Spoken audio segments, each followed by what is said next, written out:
আমি Naila, intermediate first year, সায়েন্সের student. সার্টিফিকেটে আমার এজ 16, নাবালিকা, বাট আমার রিয়েল এজ 18। এক মাসেরও বেশি সময় পর ছোট পর্দায় শুটিংয়ে ফিরলেন জনপ্রিয় অভিনেতা জিয়াউল ফারুক অপূর্ব।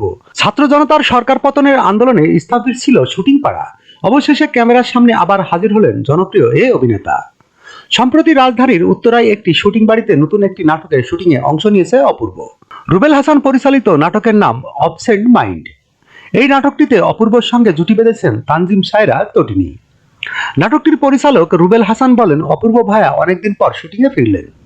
এটা একটা অন্যরকম গল্প। এখানে তার সঙ্গে রয়েছে তটিনী। এই জুটিকে নিয়ে একটা না দুটি নাটকের শুটিং শেষ করার পরিকল্পনা রয়েছে তার। জানা গেছে আকবর হায়দার মুন্না প্রযোজিত এই নাটকটি খুব শীঘ্রই ক্লাব 11 এন্টারটেইনমেন্ট ইউটিউব চ্যানেলে দেখতে পাওয়া যাবে। সর্বশেষ গোলাম মামুন নামে একটি ওয়েব সিরিজে দেখা যায় অপূর্বকে। শিহাব শাহী নির্মিত এই সিরিজটি দারুণ দর্শক জনপ্রিয়তা পায়। ASBD 24 সত্য প্রকাশে প্রতিশ্রুতিবদ্ধ। চ্যানেলটি সাবস্ক্রাইব করুন।